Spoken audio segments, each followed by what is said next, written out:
רציתי להגיד תודה מיוחדת לאגר סגי שעזרה לארגן את היום הזה. בלעדיה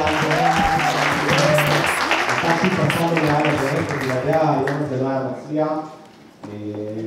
קודם היא קצת הצטנעה בפעילות של מועדון היזמות, אז ממש ב2-3 מילים אני אספר לכם ש70 אנשי הסגל האלה שהיא מנהלת וגם מנהלים את עצמם מספקים ערך יזמי בקמפוס למעל 2,000 סטודנטים בשנה דרך 10 התוכניות האלה. אנחנו מזמינים דרך אגב גם אנשים שהם לא סטודנטים בקמפוס להצטרף ולחוות מסל השירותים והאפשרויות שנותן מועדון היזמות. הדובר הבא שלנו, המכובד, הקים לאחרונה ומנהל את יחידת ההייטק של בנק הפועלים. בעבר שותף בקרן יוזמה ובקרן אתגר, וחבר 3 שנים ברציפות בוועד המנהל של איגוד קרנות ההון סיכון. יוסי ויניצקי, בבקשה. שמח להיות פה, צריך להיות פה הרבה במקום הזה כקצין בחייו בפאזה הקודמת שלו, הרבה יותר קצת בפאזה הנוכחית. אז רציתי לדבר קצת על הכיוונים העתידיים ברפואה, אבל יותר בכיוון של סטארט-אפים ואיפה סטארט-אפים יכולים להשתלב בזה, כי זה יותר מעניין ויותר אפשרי. אז פורבס לאחרונה פרסם מאמר שהוא ציין בו את 10 הטכנולוגיות העתידיות בתחום הרפואה. ובעצם אני חילקתי את זה לשתי קבוצות. הקבוצה האדומה זה דברים קצת יותר כבדים ופחות מתאימים לדעתי לסטארט-אפים. אנחנו רואים פה על השינוי בסדר היום ובקוריקולום של הכשרת הרופא עצמו. אנחנו רואים פה ניתוחים רובוטיים, הדה וינצ'י, מזור מי שמכיר. אנחנו רואים פה תרופות ממוקדות בפציינט עצמו, במקום תרופות שמתאימות לכולם.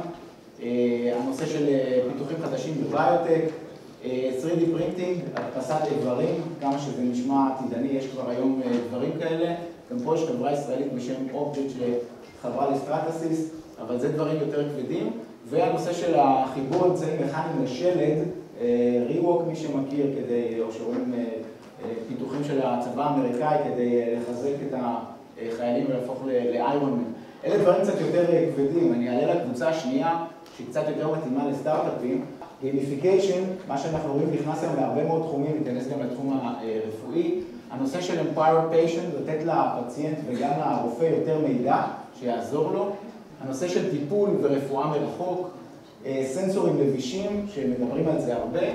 והנושא של אמצעים לדיאגנוסטיקה רפואית, מי שראה במסע בין כוכבים, איך הם במקום מחברים את הבן אדם, בתוך שנייה יודעים מה הבעיה שלו ומה יש לו, אז זה גם דברים שאפשר לעשות. הם מתאימים לדעתי יותר לפיתוחים של סטארט-אפים. אז איזה טכנולוגיות תומכות בפיתוחים האלה? יש לנו את המחשוב ענן, שכמובן לא נכנס לכל מקום וגם לתחום הזה. יש לנו את הרשתות החברתיות, אבל פה מדובר כמובן על רשתות חברתיות שהן יותר מותאמות לתחום הזה. והנושא של ביג דאטה, היכולת לקחת בסיסי נתונים ענקיים, וברפואה יש הרבה, ולעשות עליהם אנליטיקס ולקבל מידע עם תובנות. פה אפשר כבר להראות חברה ישראלית בשם MediWare, סטארט-אפ, שפיתח אלגוריתם שמה שהוא עושה, אתם יודעים שנותנים המון מרשמים רופאים במהלך השנה, חלק מהם מוטעים, וכשרופא נותן מרשם מוטעה, זה יכול להוביל לבעיה. הם פיתחו אלגוריתם שיודע לנתח את ההתנהגות של אותו רופא, ורופאים אחרים בתחום שלו, ועל ידי כך להצביע על זה שהמרשם יכול להיות מוטעה. כלומר, אם רופא שעוסק בתחום מסוים נתן מרשם לתחום שהוא לא נוהג לתת, יכול להיות שזה טעות. זה כבר היום נמצא בניסויים מתקדמים, הם הצליחו להוריד את כמות המרשמים המוטעים בצורה משמעותית, עם false alarm של 10% בלבד. כלומר, בדרך כלל המערכת הזאת צודקת, זה חוסך המון כסף. איך מממשים את הדברים האלה? אז יש לנו שתי אפשרויות, שתי אפשרויות. אחד זה הנושא של wearables, תחזרי אחד אחורה, כלומר כל אותם דברים לבישים, מחשוב לביש, והנושא השני זה אפליקציות כמובן. אז אם נתחיל ב-wearables, אז אנחנו רואים קודם כל שזה שוק קיים, זה התחיל בצמידים האלה, שזה האלמנט שהוא יותר אופנתי, לייפסטייל מאשר רפואי, אז עשו חברות בינוניות כמו ג'ובון, כמו פיטביט, ונייקי שהיא חברה גדולה מאוד. זה התיימר לעשות גם דברים שהם רפואיים, כמו לנטר את השינה שלך וכו', אבל הטכנולוגיה מאחורה פחות תומכת, זה הפך יותר לאמצעי אופנתי ונחמד, פחות מקצועי. השלב הבא זה כמובן השעונים החכמים, אפל יצא עכשיו, סמסונג הקדימה אותם, שבכל אחד מהם יש איזשהו סגמנט שמוקדש בנושא של האפליקציות הרפואיות, עם API פתוח ומפתחים שיכולים להתממשק לזה, זה צעד אחד קדימה. והדבר הבא הוא ללא ספק הנושא של שעונים כאלה, אבל דדיקייטד בנושא הרפואי. אנחנו רואים פה את הסימבנד של סמסונג, שזה נותן איזשהו כיוון. זה כבר דבר שיש עליו הרבה סנסורים, הוא ממש יכול לתת לך מידע אמין, לעשות ניטור. לאחרונה סמסונג השקיעו בארליסון, חברה שהייתי ג'רמן שלה כמה וכמה שנים, שזאת חברה שבאה מתחום בתי החולים, זו חברה שלקחה סנסור, שם אותו מתחת למזרן בבית החולים, וברגע שהחולה שוכב על המזרן, היא מוציאה ללא שום מגע את כל הנתונים שלו, דופק, נשימה וכו'. אז חיבור של חברה כזאת לתוך סנסור לביש, נותן לך מידע אמין באמת על השינה שלך, על הדופק שלך ודברים נוספים. זה לא ספק השלב הבא.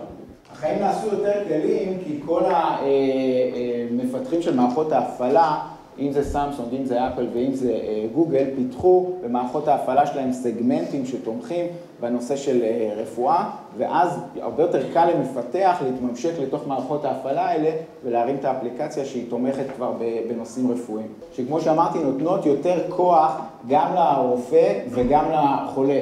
יש פה אפליקציות מובילות, אחת זאת שעוזרת לרופא במהלך האבחון של הפציינט, פשוט ממלא באפליקציה מה הוא רואה, והאפליקציה מכוונת אותו לכיוון האבחון הנכון. יש פה אפליקציה לרפואה דחופה בעיניים, מגיע חולה לחדר מיון, לא תמיד הרופא שנמצא שם מומחה בעיניים, הוא יכול להשוות את מה שהוא רואה לאפליקציה, וזה נותן לו כיוון מה לעשות, בעיניים זה יכול להיות מאוד דחוף. אנחנו רואים פה מימין פנקס חיסונים, דבר שלנו מאוד טריוויאלי, שכל אחד כשמתחסן שולף את הפנקס חיסונים, זה לא טריוויאלי, יש הרבה מדינות שאין את זה, והרופא הוא בא לחסן את הבן אדם, הוא לא יודע בדיוק את ההיסטוריה שלו, ובחיסונים זה מאוד חשוב, אז יש אפליקציה שהוא ממלא את זה וסוגר את הפינה הזאת, נראה טריוויאלי אבל לא תמיד, ומה שמאוד חשוב מבחינת החולים, יש היום תשדירים כאלה שרואים אנשים נכנסים לאינטרנט, הרופא אמר להם משהו והם נלחצים מאוד, כי תמיד באינטרנט זה נראה נורא, אז כולנו מחפשים איזשהו אתר שייתן לנו מידע אמין רפואי, שנכניס את הבדיקות שלנו, אבל שזה יהיה אמין. אז יש פה את טלסופיה שעושה את זה על ידי מעין וידאוים קצרים על כל נושא, שעוזר לך להבין קצת איפה אתה נמצא, בלי להפחיד יותר מדי, וגם אתה יודע לסמוך, כי זה אתר מקובל. בארץ זה די מפותח, יש אפליקציות כאלה בקופות חולים השונות, בעולם זה פחות, עכשיו זה נכנס יותר ויותר, אפשר לעשות דבר כזה מרופא אמיתי, יכול גם לשלם לו ולדעת, לעשות בסמארטפון זה וידאו קונפרנס ולדעת בדיוק איפה אתה עומד ומה מצבך. אנחנו יכולים לחפש תרפיסט, מתאים לנו לפי הרופאים מסוימים. אנחנו יכולים לשלוח וואטסאפ או אס.אם.אס לרופא ולקבל תשובה במקום על דברים שהם מאוד מפריעים לנו, וכולם יודעים שיש כאלה. אנחנו רואים פה רשת חברתית פרוקסימיטי, מעל חצי מהרופאים בארצות הברית כבר חברים בה, נותן לך אפשרות בתור רופא להתחבר לקהילה שלך, לפרסם, לקדם את עצמך ולשמוע את הדברים האחרונים.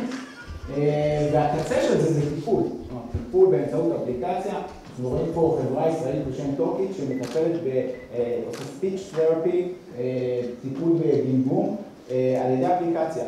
זה בעצם הקצה, אתה יכול לטפל באנשים עם איזשהו פיתוח שעשית, זה באמת הקצה של הדבר. מה האתגרים שיכולים להיות בעניין הזה? ככל שהדבר הוא יותר רפואי, אתה צריך את ה-FDA clearance, את האישור של מינהל המזון והתרופות האמריקאי, שזה יכולה להיות בעיה. צריך לשים לב לזה, גם הם בעצמם עדיין מהסיסים איך לאשר או לא לאשר, כי בכל זאת מצד אחד זה אפליקציה, אבל איך תדע ממנו מאחוריה, מצד שני זה יכול לתת איזושהי החלטה רפואית, שזה דבר שהוא מאוד חשוב, ולכן האישור הזה הוא לא פשוט. וכמובן האתגר השני זה ה-market penetration, תמיד קשה לחדור לשוק, השוק של ה-medical device, השוק הרפואה הוא לא שוק קל, צריך להתחבר בו בדרך כלל לחברות גדולות, אבל זה אתגר שיש להרבה פרטים. אז בסך הכל התחום הזה של רפואה, יש בו המון מקום לסטארט-אפים ופיתוחים, דווקא לא בקצה המאוד מאוד קשה ומתוחכם כמו ניתוחים רובוטיים, יש הרבה מה לעשות בסביבה התומכת, וההרצאה הקודמת על IoT היא מתממשקת היטב לזה. שאלות?